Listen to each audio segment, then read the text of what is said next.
Right now, as you're watching this, there is a war going on. It's not a war fought with tanks or drones. It's a war for the only thing you actually own, your attention.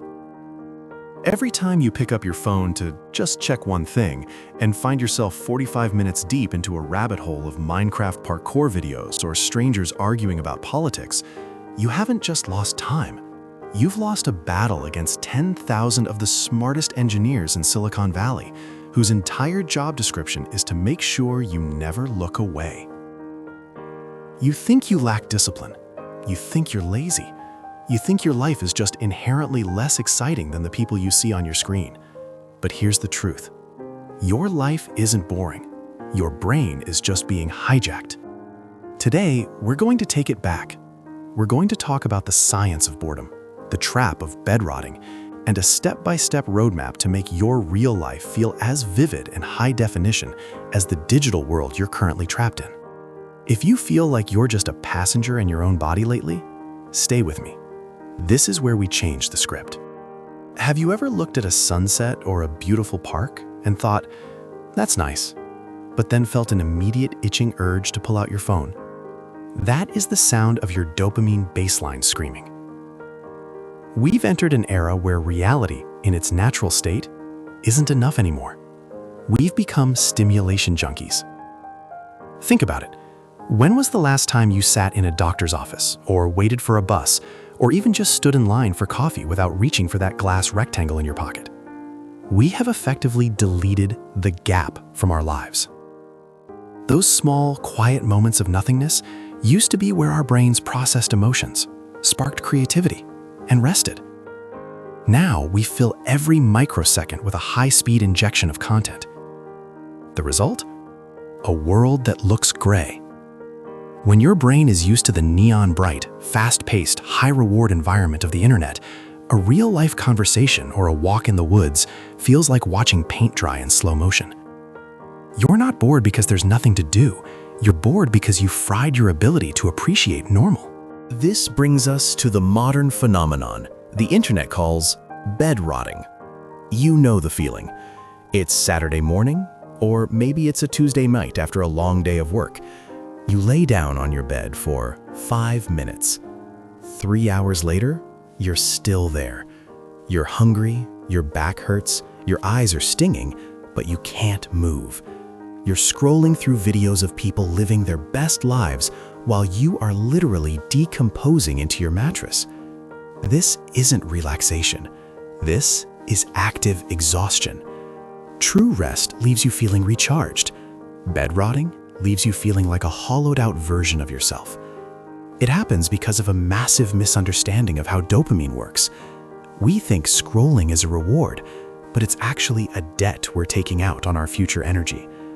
The more you consume, the harder it is to create. The more you watch other people's adventures, the less energy you have to start your own. So, how do we fix the morning? Most productivity gurus will tell you to wake up at 4 a.m. and write 3 pages of stream of consciousness thoughts in a journal. Let's be real. For most of us, that's not happening. If you're a busy student or a 9-to-5 worker in America, you don't have 2 hours to contemplate the universe before your first meeting. Instead, I want you to try the 10-10-10 rule. It's simple, it's low friction, and it's designed to protect your brain's most vulnerable window.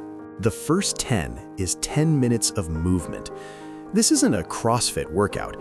This is stretching, walking to the mailbox, or doing a very poorly coordinated dance in your kitchen while the coffee brews. Just get your blood moving. The second 10 is 10 minutes of planning. Not a to-do list that stresses you out, but a focus list. What are the 3 things that if you get them done, will make you feel like you won the day? The final 10 is the hardest, 10 minutes of no phone time after you finish the first 2. Most people check their phones within 60 seconds of waking up. When you do that, you are flooding your brain with cortisol and dopamine spikes before you've even had a glass of water. You are essentially letting the entire world scream their opinions, news, and demands into your face while you're still in your pajamas. By reclaiming just 30 minutes, you set the dopamine baseline for the rest of your day. You tell your brain, I am in charge here, not the algorithm. Now let's talk about the dopamine menu. This is a concept that has been trending because it actually works for the way our brains are wired today. Think of your energy like a restaurant. Usually when we're bored or stressed, we go straight for the junk food, the endless scroll. Instead, you need to build a menu of nutritious dopamine sources. Your appetizers are things that take 5 minutes or less. This could be playing with your dog, doing a quick breathing exercise, or putting on one song that makes you feel like a main character and actually listening to it. No multitasking. Your entrees are the big stuff, the 30 to 60-minute activities. This is where you rediscover hobbies you've let die.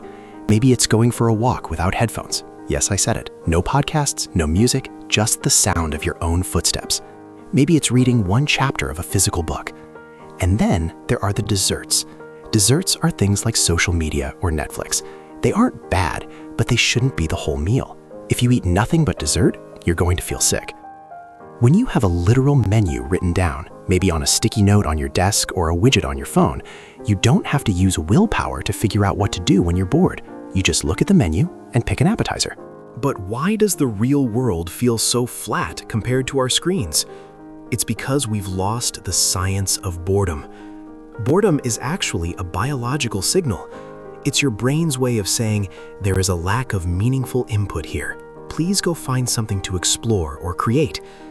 But because we have a pocket-sized distraction machine, we never let the boredom finish its message.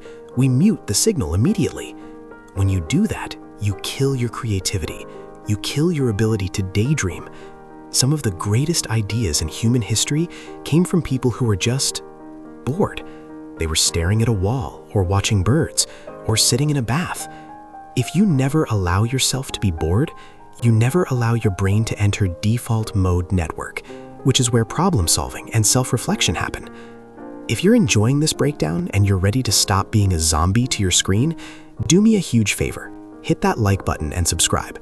It tells the algorithm that this kind of content, stuff that actually helps people, is worth sharing instead of just the next viral prank video. Join the community of people who are actually trying to wake up. Let's get into the analog hour. This is a strategy specifically for the 18 to 44 demographic who grew up with technology but remembers or craves a time when things felt more tangible. For 1 hour every day, ideally before bed, you go completely analog. No Kindle, no iPad, no phone, no TV. Use this time to engage with the physical world. Use a film camera, write with a fountain pen, build a Lego set, play with a fidget toy, read a paper magazine. There is a specific vibe, a specific tactile satisfaction in physical objects that a touchscreen can never replicate. This is your digital detox in small, manageable doses. It prepares your brain for sleep by eliminating blue light, but more importantly, it reminds you that you are a physical being living in a physical world. We also have to address the elephant in the room, the loneliness epidemic. In the US right now, we are more connected than ever, yet we report higher rates of isolation than almost any previous generation. Why? Because social media provides us with parasocial interactions. You feel like you know your favorite YouTuber. You feel like you're part of the conversation on X or TikTok. But your brain knows the difference. It knows there's no oxytocin, the bonding hormone, being released through a screen. We are replacing real social connection with a diet version that doesn't actually nourish us. To fix this, you have to intentionally schedule real-world interactions. And no, a text doesn't count. Call someone while you're walking. Invite a friend to do something boring, like grocery shopping or going to the gym. We've become so obsessed with optimized hangouts that we've forgotten how to just be with people. The most interesting people aren't the ones who have the best curated feeds. They're the ones who have stories from things that happened when they weren't trying to film it. Now, let's talk about your environment, because willpower is a myth. If you sleep with your phone on your nightstand, you have already lost. You are asking your tired, willpower-depleted brain to resist a $1 billion addiction machine at 11 p.m. and 7 a.m. That's an unfair fight. Buy a $10 analog alarm clock. Put your phone in another room. If you really want to level up, try the phone jail. There are actual timed kitchen safes where you can lock your phone for 2 hours.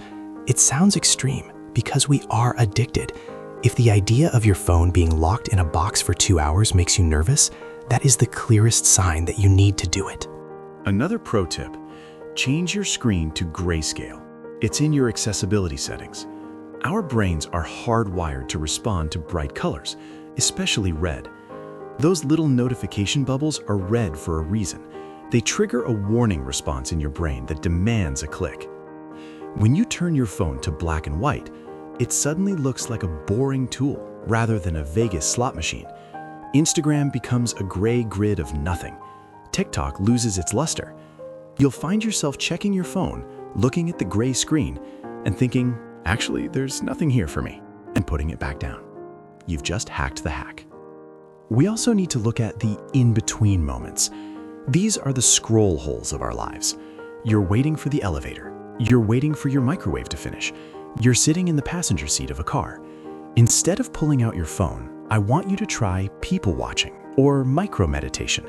Just notice 3 things you can see, 2 things you can hear, and 1 thing you can feel. This sounds like hippy-dippy stuff, I know, but it's actually grounding. It pulls you out of the digital cloud and back into your body. It makes you realize that the world is vivid, it is textured, and it is happening right now, whether you're looking at it or not. As we move toward the end of this, I want to give you a challenge. I don't want you to just watch this and then click on another video. I want you to commit to a 7-day reset. For the next week, I want you to implement just 3 things. 1, the 10-10-10 rule in the morning. 2, 1 analog hour before bed. 3, the grayscale filter on your phone. That's it. Don't try to change your whole life overnight. Just do those 3. What you'll notice by day 3 or 4 is that the noise in your head starts to quiet down. You'll start to notice things you haven't seen in years. The way the light hits the trees in the afternoon. The weirdly funny conversation happening at the table next to you. The fact that you actually have time to pursue that thing you've always said you're too busy for. You aren't too busy. You're just distracted. The goal isn't to become a monk who never uses technology. Technology is a tool, and it's a powerful one. But right now, for most of us, the tool is using the craftsman. You are the craftsman of your life. Every hour you spend scrolling is an hour you are giving away to a corporation that doesn't care about your happiness or your potential. They just want your daily active user status. Imagine yourself a year from now. If you stay on the path you're on, what will you have created? What will you remember? You won't remember a single one of the thousands of memes you've looked at this week. They are empty calories for your soul. But you will remember the book you finally read, the skill you finally started practicing, and the people you actually looked in the eye. The world is waiting for you to come back to it. It's messy, it's loud, it's sometimes uncomfortable, and it's definitely not filtered. But it's real.